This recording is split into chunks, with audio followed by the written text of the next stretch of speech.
we're looking at practice exercise 0, and I'd like us to walk through what we've done and what's left to do, and get some feedback from you, and make sure that we've got some good approaches to this. One thing that's jumping at me right now is this block of code is not the slick way of writing this block of code. You see, we are saying, if this Boolean condition is true, that clean no spaces equals reversed, then we return true. Otherwise, if clean no spaces equal reversed is false, we return false. Did you hear all the redundancy in that sentence? So a cleaner way of doing this would be to simply say, return clean no spaces equal reversed. So what I'm returning here is the Boolean result. If those two things are equal, then it's true. If it's false, then I return false. And then I can do that in one line instead of these 8 lines or whatever. So then I'm going to delete all that. Does that make sense? So I think that's a cleaner way of doing that. Would it help to have this third projector? I see that much of the class is over there. The parentheses are not required. You could put them if you wanted to.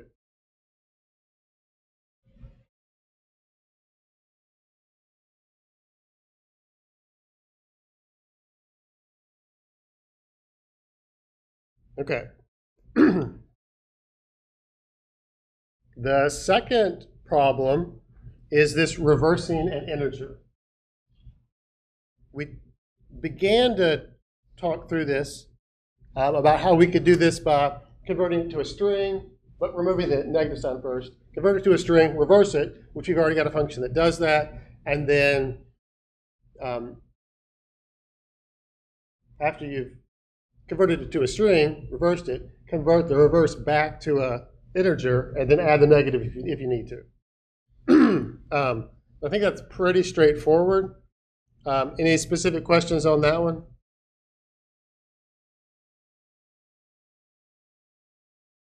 So I'm going to keep moving forward to this guy. Okay. This one, I'm going to say, this is optional. You don't have to do reverse int 2. I went through it last time and showed you that kind of clever algorithm with repeated division and modulus to get that. Okay. Oh yeah, we ended on this one. I remember this is unique. And you remember that we said the nested for loop, which I think is Ethan Bennett's favorite programming construct, he said. He's like the king of nested for loops. Nested for loops are his spirit animal. Yeah. So do y'all kind of remember what we did here? The outer for loop is like the first letter that we're going to compare to every other letter. And then the inner for loop is the every other letter part. And because order doesn't matter, that is, if we can go with that, H compared to E is the same as E compared to H. Either they're the same or not is our comparison. So we don't have to do it both directions. We can just go one direction. We are also wanting to skip. We always want to skip comparing the letter to itself because it's certainly equal to itself. And we can go to the next letter. So that's why down here, J, the J loop starts at I, which is whatever the current index letter is, plus 1. So it always goes to the next letter. You remember this as we get further and further through the words? Remember this? Kind of like picking up the 2 indices. And as we got over here, when we get to this last L, all we have to do is compare the L to the D. Those are all the other comparisons that already happened. So this is, in my mind, the naive, standard way of comparing everything to everything else. So if you ever have a problem where you've got to compare everything to everything else, some nested for loops would be a solid way of doing that. Basically, we're like kind of creating all those combinations. Okay. I made a terrible, terrible typo here, and I'm so sorry. So each of these should have a caret here. So So a Neal number is a string of m digits. It's an integer such that the sum of the digits raised to the mth power is equal to the number itself. So that's easier to explain here. So if you take 3 to the third plus 7 to the third plus 1 to the third, 3 to the third is 27. 1 to the third, can you do that one? You can, is 1. And 7 to the third is what?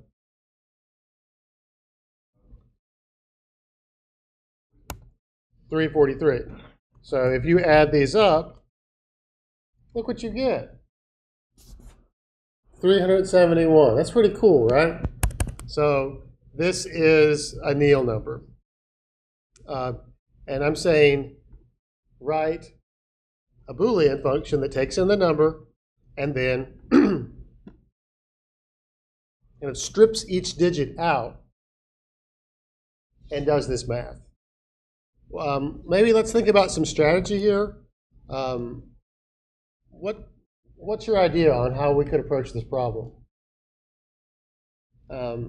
Maybe for somebody who hasn't, who's still working on this problem? Is that, so got some good people? Okay, good. I want to make sure I'm not wasting our time.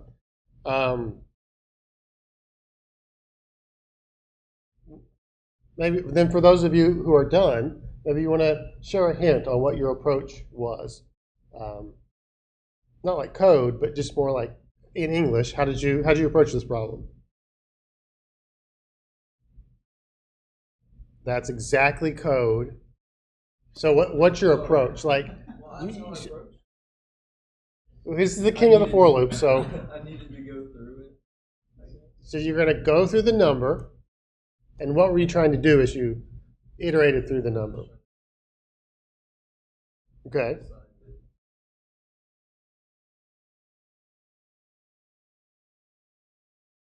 Mm-hmm.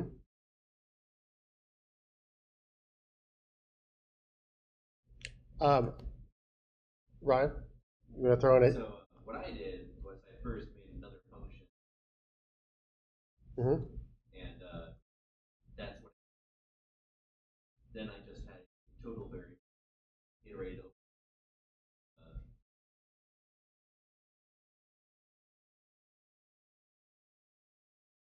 addition, and then if the total is equal to the original value. Mm-hmm.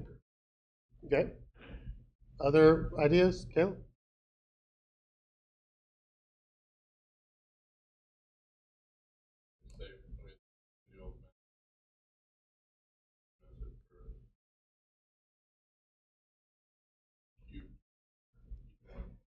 Did you treat the, I'm sorry, did you treat the number as an integer or as a string?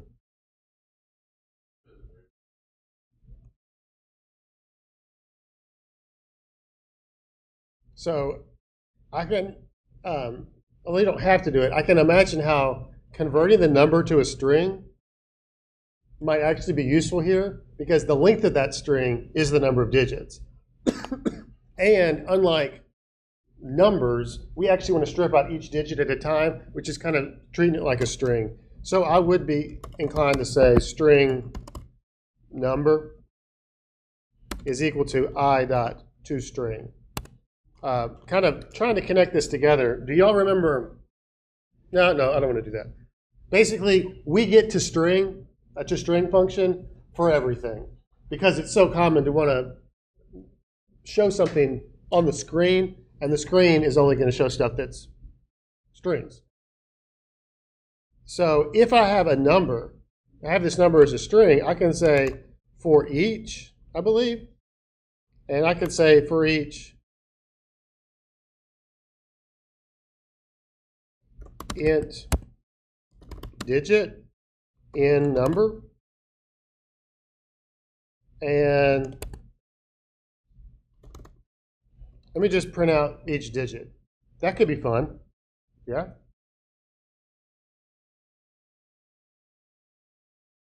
Now, if I'm going to kind of test this, then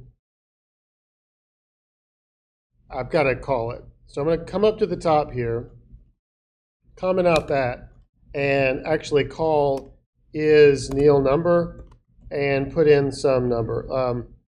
Let's put in everybody's favorite password.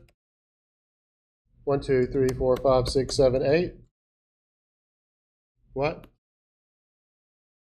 A pin? It could be a password. It's a very bad password. I guess password is everybody's favorite password. So now I'd like to run this. I think, were y'all saying, how do you run this? I know this is a little bit weird. You can say PWD. You know PWD? Print working directory. And that shows you the directory that you're in. Okay? You see, this is like, I've got this under Keen and Casey, Dropbox, Frida Arneman.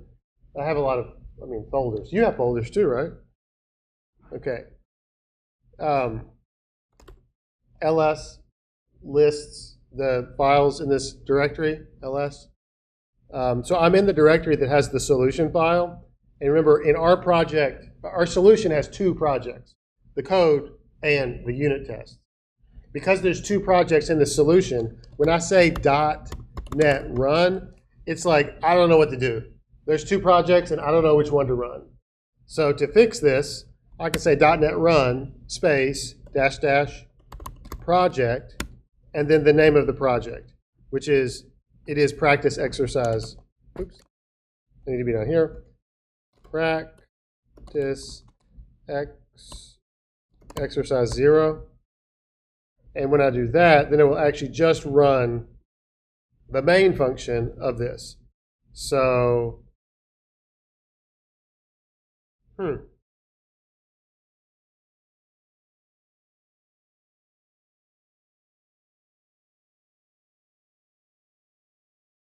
did you, hang on.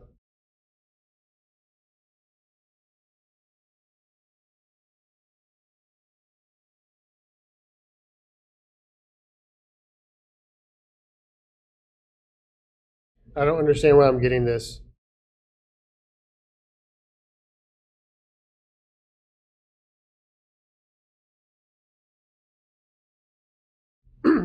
Yep. So, remember, thank you, Tristan. What are these things in a number?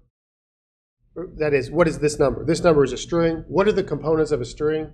They're characters. So I would be much better off to call this the char digit.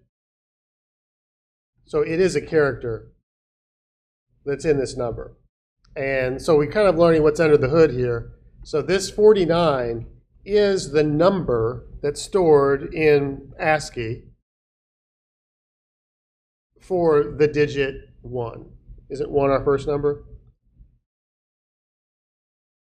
So if we want to convert this, the 49 is what the computer is actually storing for the digit 1 on the keyboard. Does that make sense?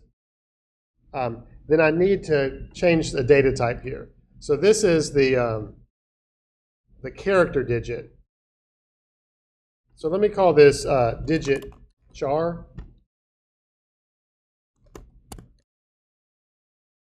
But I would also like to convert that. So I want to say int digit is equal to, and I think I can say int.parse and parse the digit char.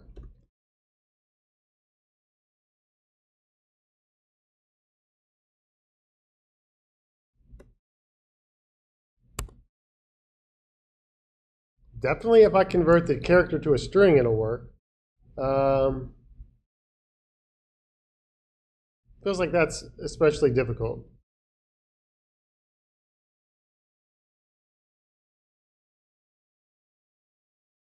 Yes, that feels especially difficult. So if you know that 0 is 48, then you can subtract 0 from it, 48 from the number, and take it back to the number.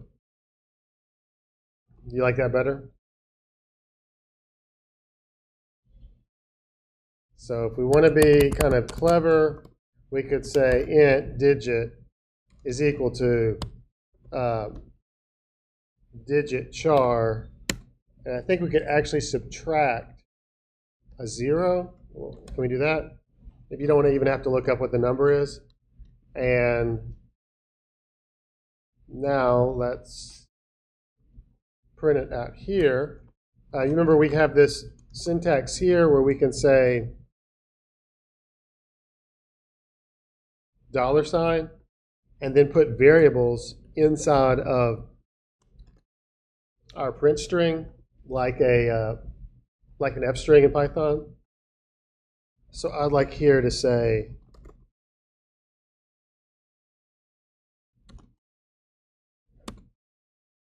I don't know, I want to print both things, digit first and then the character second. Maybe we better do the reverse of that, since that's the kind of the order that we did it. This isn't solving the problem, but just giving you some insight into how it works. So I've saved this, and now you can press up on the command line to get to a previous command. Ha! What did I do?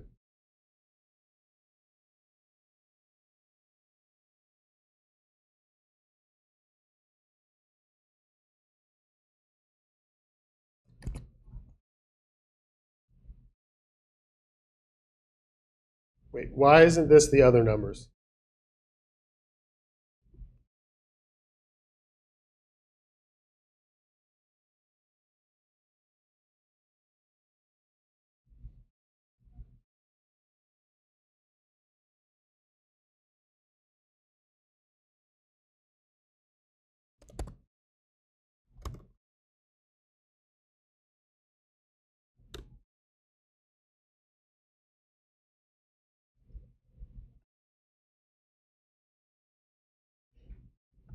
Oh, because when we print this out, it's not an integer.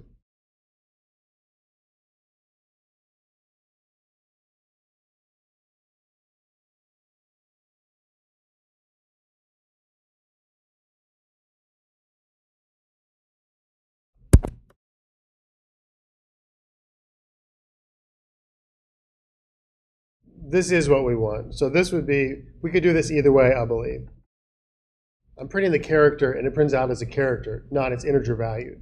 If I just store its character value into an integer, then I do actually have that value as an integer. So I changed the data type that I was doing that. Okay. Ugh. Okay, so now that I've got each digit as an integer, then it's pretty easy here to say, hey, let's figure out the you want to call it m, int m. M isn't very useful, is it? Let's say num digits, and the number of digits is the length of this number. And you remember that length is a property of all strings. All strings have a built-in length. Does this make sense? So we're getting the length out of the string. So if we typed in 371, it would be 3 things long. Questions on this? So I also want to have some integer like total or sum. Maybe sum is a better word. This sum is initially 0. I'm going to raise each digit to the num digits power and add those up. So I'm thinking then for each digit, when I've got it as an integer, I can say sum plus equals digit times digit times digit. You could use math.pow to take something to the third power, but I think that might not be necessary. Also, when you do that, you're going to have to convert it to a double and then convert it back to an integer.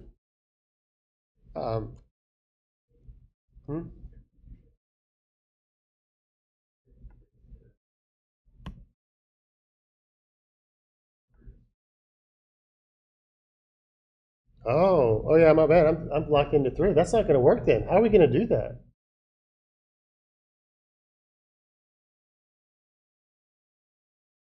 Okay, thank you, Caleb. So we could call math.pow, or Ethan, are you thinking what I'm thinking?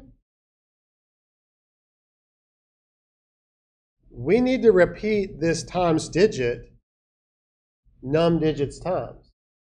How could we repeat something a certain number of times? A what? A for loop. So we could say for int I is already taken in this, j equal to 0, j is less than num digits, j plus plus. I don't know if you guys like this. You probably don't.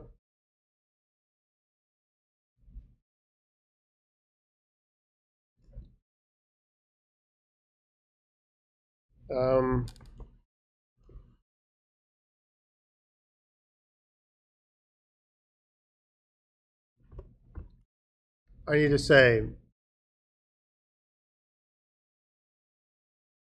I think here I need something that's like int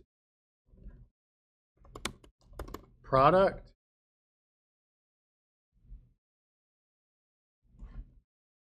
I guess it doesn't have to be declared outside here. It could be here. So int product equals digit. Or if you prefer, it could be 1.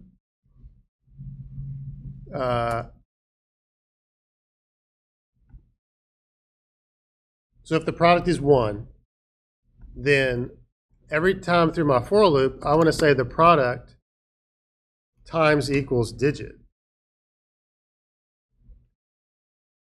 When you go through the first time, it'll be the digit. The second time, it'll be digit squared. The third time, it'll be digit cubed, and so forth, right?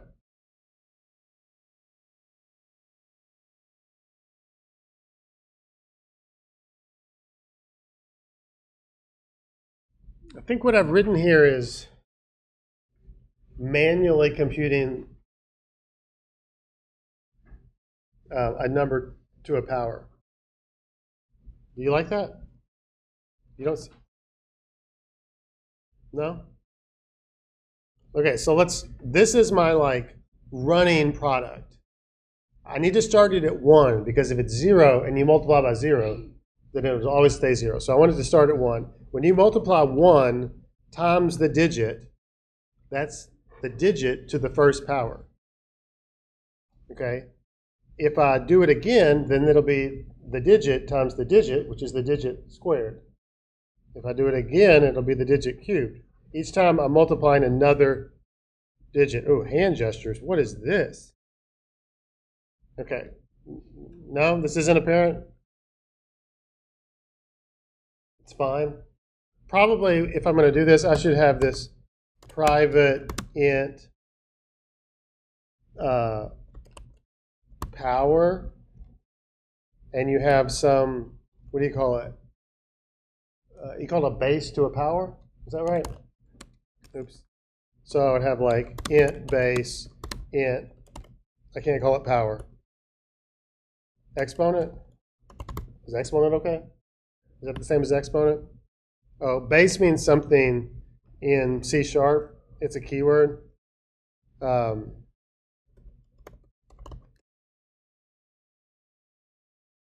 And I think I can move all of this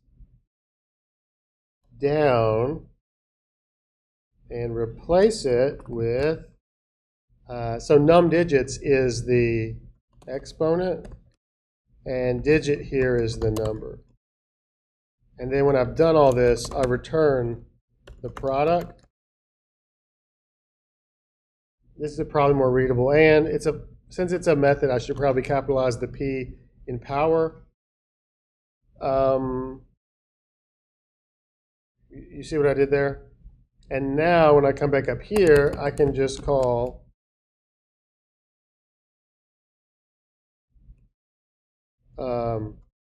sum plus equals power, and I want to take digit to the num digits power. Why is this mad at me? An object reference is required for the non-static field, method, or property. Oh, I'm in a static method. A static method can only call other static methods. So this down here needs to be a private static int.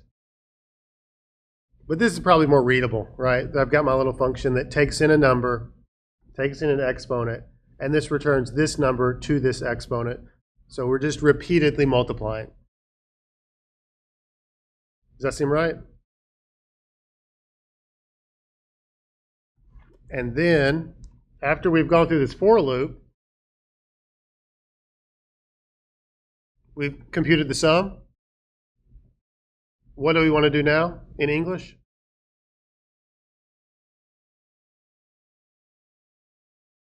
Return the sum, but this says it returns a Boolean. Remember this Neal number, we've got m digits of an integer. Every digit of the number raised to the number of digits power added together is equal to the number if it's a Neal number. So we need to return true or false.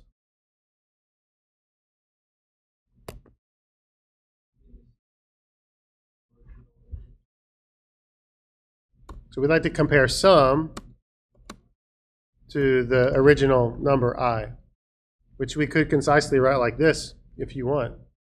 So if the sum is equal to I, if 371 equals 371, then it would return true.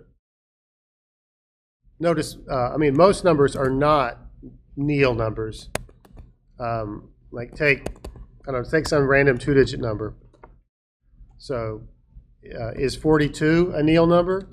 Well, 4 squared plus 2 squared is equal to 16 plus 4. That's 20. Is 20 equal to 42? Nope. So that's a false. Does that make sense? Just using this as a scratch pad.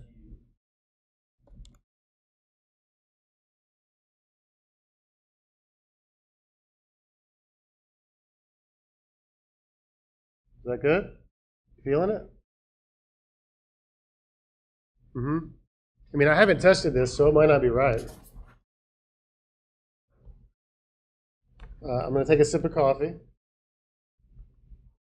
Happy Apple event day, guys. Probably the iPhone 17 is going to be announced. Everybody pretty excited about that? All of our phones are going to get 1 year older.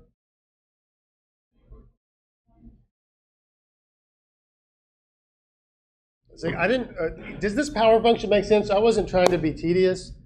And maybe after I got into it, I realized I probably should just use the built-in power function. You could use, so instead of doing all of this, we could have said math.pow, and you see it has a double x, double y, so that x is the lower number, y is the power, the exponent. Sorry, you didn't want me to move. What I don't like about that is that pow function is kind of overpowered. You all use that phrase, right? OP? No? Because it will take any double to any double power. So you could put 3.7 raised to the 0.35 power. And then it'll always return a double. We're never doing that. We're only dealing with integers, so we should only have to do integer math. So to avoid all of that data type conversion and rounding errors, not that we're going to get that, I kind of like making this integer version of power. Yes, Cecily? What does it say?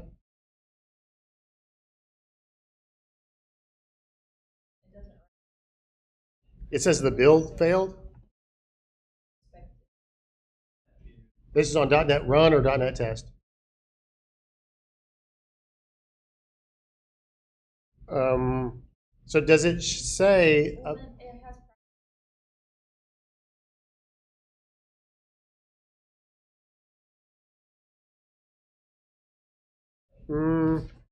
does it...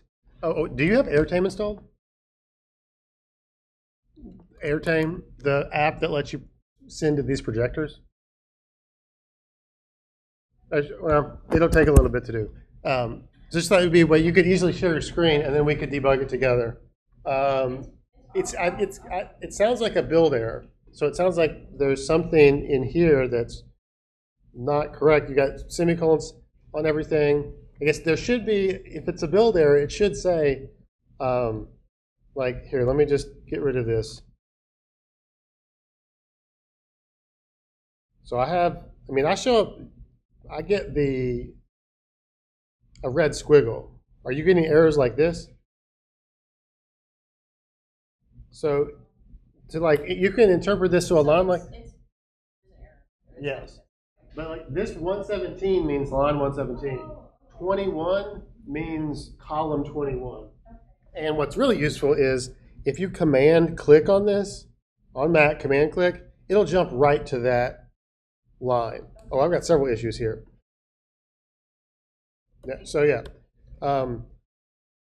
I've missed a semicolon, didn't I? Here? Yes. Okay. So let me run this again. And now it doesn't print anything, so it's super boring. I'm going to do .NET test and see what happens. And let's see what it says. It says that there were 14 total tests, 9 failed, 5 succeeded. Let's see which ones failed. So if I scroll up,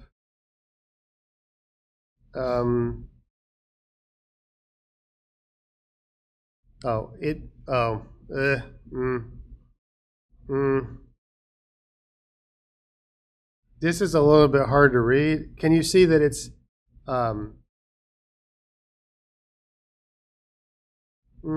okay, let's do this. If you click this button, do you have this button? Testing? Does it look like this for you?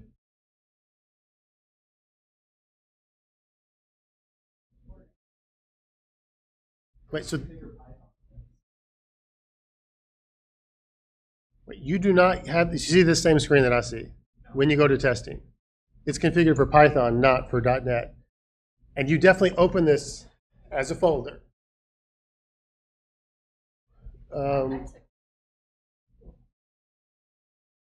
But wait, you don't get this test pane.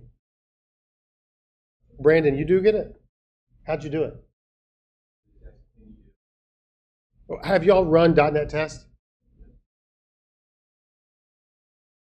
Try running .NET test once. Oops. I mean, sorry, when this works, this is nice. I don't have to drill down. These are all of my tests. Somehow it's in a different space than this, though. So none of these tests have been run. But when I come over here and click Run Tests, you see this double play button? It will run all of the unit tests here and then show up greens for all the ones that I pass and reds for the ones that I fail. And then you can actually click on this. Sorry, let me get rid of this. This to me is a more useful user developer experience for testing. So you can double click on this and see the exact ones that are failing. So this is called test int reversal. It doesn't surprise me that test int reversal is failing because I haven't written it. So let's go to nil numbers. Oh, that's all green. But you can see these are the nil numbers that I tested. Apparently these are all actually nil numbers. And then I've got some nil numbers here that are another test that should all be negative. Are these tests readable? You can almost say, it's saying assert R equal. It's saying the following things should not be equal to each other. False, sorry, the following things should be equal to each other. False should be equal to the result of program.isNeilNumber given 10. So the way that these assert statements are written is you put in the expected value. So the expected value is like the true value. What is the correct? And then actual is what your code returns. So you're putting in two things and basically saying, are these the same? Because they should be if you're doing it right. Does that make sense? If you've got all greens, then that's really good. That means you're going to likely get a good grade on the lab. In the real world, it means, okay, my software behaves the way our tests define that it should. Tests are used a ton in the real world, not just for grading your work, but for giving you assurance that your software actually does what it's supposed to do. Okay. Yes. Let me talk a little bit about the last one, and then we can do some one-on-one stuff. So this last one converts phone numbers in this goofy format, 731-608-3135, into all digits. So there's a couple gross ways you could do this. Maybe you've invented one. I know Ethan invented one. And then a former student, Addison Adcock, did I tell you about this? I did, right? When he saw this problem, he was like, what if we just do this? It'd be simple. It's dumb, but it would work. And I had to say, oh, you took my problem that I thought was going to be really computationally intensive and require students to do a lot of thought, and made it really, really simple. Yep, that's it. So, and the essence of the simple approach is, what if you just did find replace on a string? So if you said s dot replace and you replaced the string 1, notice the order here, you see in the autocomplete up here, you give it old value and then new value. What might we want to replace the string 1 with? The string 1, the number. If you did that, then whether or not 1 was there, if the O and E was there, it's now been replaced with the digit 1. If it was there multiple times, it's been replaced. If it was there 0 times, then it didn't change the string. Now, keep in mind, when you do string.replace, it does not change S. It does not change S. It returns a new string. So we need to save this. So like string result is equal to that. Does that make sense? But we need to do this not just for the string O and E, but for like 9 other strings. Yeah? So you could repeat that.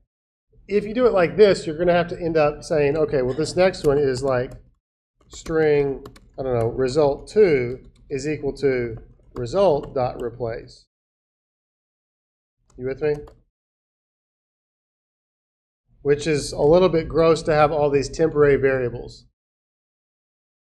So instead, we can do them all on one line effectively. So if we delete all of this and just say s.replace, .replace, .replace, then this is called like chaining method calls together, and it will operate on the result of the previous one. Does that make sense? And because a super long line of 10 of these looks gross, I like what Ryan did. Remember, new lines don't matter in C#. So we can put them on separate lines, but they're effectively operating as if they were in one line. Does that make sense? And isn't this like, this is simple. You might call it dumb, but I would say it's also elegant because it's so simple. You're quite confident that it's going to work. There's no indices to keep up with, or like just fewer bugs. And then here at the end, we just need to return result, right? Return result. So to me, this looks like the most obvious apparent way of doing this, although you could basically implement find replace yourself by having like an original string and a new string and copying certain things over. You with me? Which is how I initially thought students would have to do it, and it would be a kind of a pain. But this way, I think we are, well, with some exceptions that I'll put out there, I do want us to be embracing building on top of other good people's coding practices. Brandon. Hmm? Yeah, what did it say? A dictionary, yeah, does seem like a clean way of doing it. But even, I don't see how it's that much better than this. Mm-hmm. Yeah. I was going to tell you all something. What was I going to tell you? I wanted you to be able to get the .NET test. I really do now think getting this test framework working would be really helpful for your quality of life. Did this? Who's able to get this testing pane working?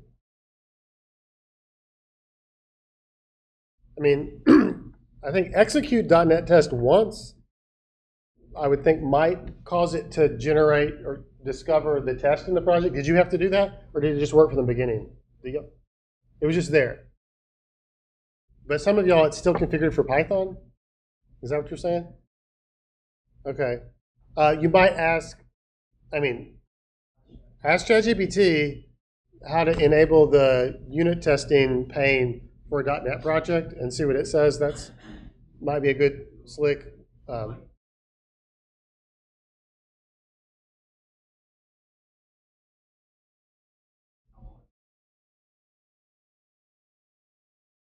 Oh, is there an additional extension? You can do that. Yes, right. You just. Yep. But then you don't, like the user interface for this, I think is superior than all of the terminal output, which does give you the same information. I think over here is really helpful for navigating and seeing what tests are failing, and then you can see, oh, that input fails. Why does my code not work for that input? I would like to cover at least one new topic today. And I think I would like to introduce inheritance. I've just got like 4 slides, maybe 5. So can y'all hang with me while we look at 5 slides, and then I would like to end like 10 minutes early so we can do some one-on-one touching people's computers. Like this practice exercise is due tonight at midnight, and do you remember the way you submit that is to make a commit and push it. You know I'm not going to grade this tonight at midnight. I'm telling you that. And I'm going to grade whatever's on GitHub when I grade it. So it's effectively not due until... I'm going to try to do better than that. I can't imagine grading it earlier than tomorrow afternoon or tomorrow night, just to put it out there. But don't push it. I'm just saying, like, it would be better to get it off your plate because I'm about to give you the second. Like, we're going to give you another lab on Thursday. Actually, you do want to push it because if you don't push it, it won't push it. I get it. upload it. Did you see what I did there? I get it. Okay. Thank you. Okay. Someone else said your same joke, but louder. Sorry. I hear your original joke. Sorry, I was really committed to that joke. I'm not pulling your leg. Okay, I'm out. Okay, inheritance is an important concept in object-oriented programming. It may not be as important as everybody made it out to be. There's some people that are very anti-OOP, and they're smart, wise people. And there's a way to use inheritance badly that maybe developers have been inclined to do, such that they end up creating more complexity than they solve. So inheritance is the idea. You guys are familiar with this because you're human beings. And you had parents, and your parents, through a biological process, gave you pieces of themselves, and you have stuff, both biological and behavioral, that you kind of absorb from your parents. That's a little bit what inheritance in programming languages is like, is that we have a parent class. In this case, we just have one parent, and they're passing on characteristics and abilities, characteristics meaning like properties or fields, and abilities meaning methods, functions. So that's what they pass on to their children. And the beauty of it is if you have different classes that have a relationship such that this thing, the child, is a parent thing, it is true that this is a more specific kind of this kind of thing, then inheritance helps you to not repeat yourself. So you would say like a truck is a vehicle. All trucks are vehicles. Anything that a vehicle has, a truck definitely has. A truck may have some special stuff too. Same with a motorcycle. A motorcycle is a vehicle. So anything that a vehicle can do and anything that a vehicle has, a motorcycle definitely has and can do. But a motorcycle may do some other special things too. So when we do the inheritance, the subclasses are the same as child classes, are the same as derived classes. Different languages use different terms for that. The parent classes are also called the superclasses, are also called the base classes. Okay, so those are the two levels: parent, child, super, sub. They pass on what is the same, and the subclasses get to kind of embellish and become specialized in some way. Same with, we might have a person, right? So everybody at this university is a person, but some people are employees and some people are students. So a student is a person, an employee is a person. Okay, so that is a relationship has to be true. You have to be able to say that English sentence for OOP to make sense, so for inheritance to make sense.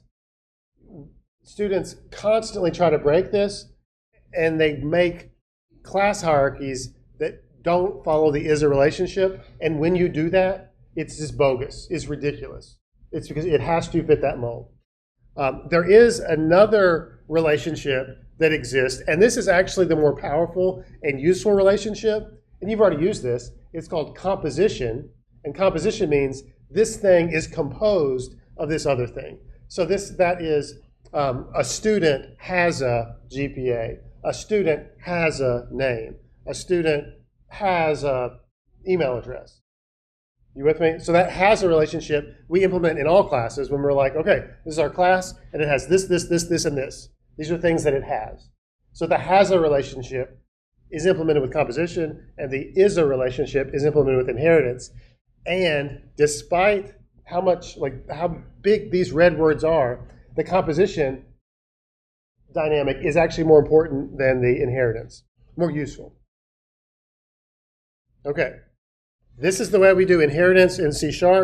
It's pretty straightforward. In Python, if you were going to say that this student is a person, that is an inheritance person, we just put the superclass in parentheses.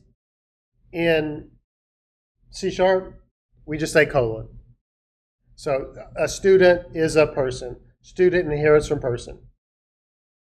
So the beauty of this is, because we defined first name and last name, these two properties in person, a student gets those without having to redefine them. So keep in mind that the point of an inheritance on the whole is to reduce redundancy, to reduce redundant code. You see how it's less redundancy? And even if we put in an employee is a person, we wouldn't have to add first name and last name to that employee object either. We've already seen the idea of constructors,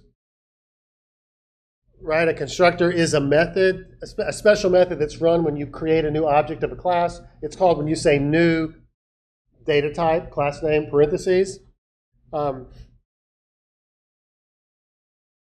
When you call the constructor of a student, without you doing anything, the compiler calls the constructor of a person before the constructor of a student. Because if you think about it, it makes sense that a person has to exist before you can have a student. That makes sense in the real world-ish, but it also makes sense in code in that if a person object has to like set up some stuff, it has to set some values, and that needs to be there before the student starts changing them, you got to construct the thing that your parent has to exist before you do. And that's true in the real world too. Unless it's some weird time loop things, right? Like I am my own grandpa, and then you just cease to exist. What's that? No. So I don't really want to belabor this, but I just want you to know when you call the constructor of a subclass, even when you don't do it, it chains up to that superclass, to the parent. And if you had a deeper class hierarchy, that would go all the way up to its parent constructor. When the parent constructor has done its thing, then it'll work back down, returning to the original constructor. Okay. In order to help us code better, .NET wrote an object superclass. So this little o object, I'm calling the universal supertype. That means that even though you didn't write it, object is at the top of the class hierarchy. So when you write your first class, like a person, and like even we can go back to this example. This person doesn't inherit from anything. You see this? There's no colon. But .NET says, no, I got your back. You're definitely an object. So you're a subclass of an object. In order to help us out, it gives us some methods that all objects should have. We don't want to write them, but we would like to be able to say, convert this thing to a string. And that's why toString is always on every object that we ever write, even though we never wrote a toString method. Does that make sense? So this toString here returns the string representation of an object. And we get that because we inherit it from object. That's always our earliest ancestor, even though we didn't even ask to be its child. There's also equals. Equals is a method that computes equality between two instances. And by default, it's just going to say, does this object and this object, are they at the exact same memory location? Reference equality. So if they're at the same memory location, then equals will say, yep, they're the same object. There's these other two as well that I care less about right now, returning a hash code and getting the type. But you can actually get the type of an object through the method getType, which of course returns a type that is the type.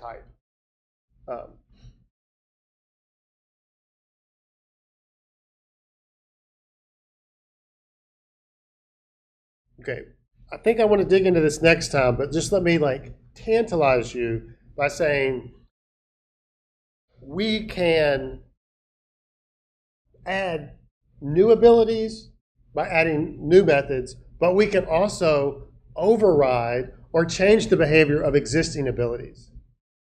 So overriding means I inherited this method. This method is called compute GPA, but in the child class, I'm actually going to create a new version of compute GPA that computes GPA in a different way that's specific to this child class. So it's like we're saying, hey, this is the new version that overrides the old version. So maybe this is akin to you saying, yes, I learned how to drive from my dad, but I've actually started driving a new way that's different than the way he taught me. You've overridden that method of driving. Okay. Does anybody have any questions about how to submit practice exercise 0?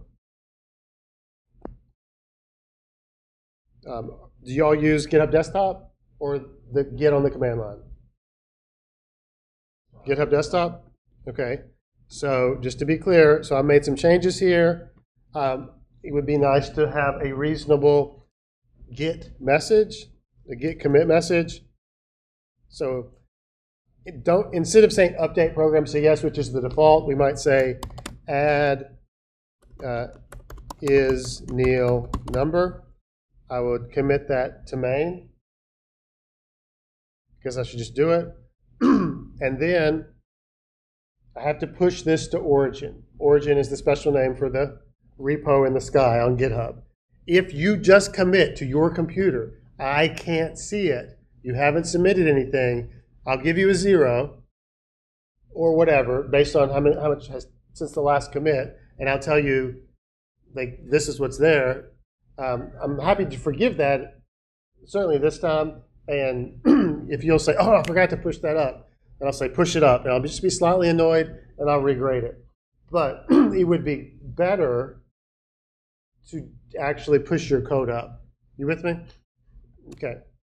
So you press this button, and that'll push it to GitHub. So if you want to double check, click on the View on GitHub button, and this should take you to your GitHub assignment. I know yours may look a little different, but whatever is here, so in this case you see my last commit, add is Neil number, 1 minute ago. Whatever is here on GitHub, that's what I'm going to be able to see when I grade it. If you don't see it on GitHub, then I don't see it on GitHub. Say it again.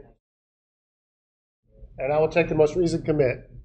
I do ask, just for the sake of ease of use, convenience for me, submit this URL on Canvas. I know it, and I could get it in a different way if I wanted to, but it's a lot easier when I'm grading to just click on it on Canvas and jump right to yours, okay? So if you could help me out with that, I don't have to search around and go through a weird set of things. The next assignment will be Lab 0, which will be a deeper dive into C#, including doing some OOP stuff in C#. It might be also a little bit hard, but we do need to do it like in a week, I think at the most, because we got to wrap up our crash course and start getting into the data structures. So definitely I want you engaging in it, figuring out that the questions are early so that we can address them together, get our computers working, make sure we know how to run unit tests, we know how to debug stuff, and we know how to make sure the stuff is submitted. So we're going to wrap up here, and I'll be happy to chat with y'all individually if you're having issues that you want to chat with me individually about. Y'all take good care, and I'll be sending you some stuff.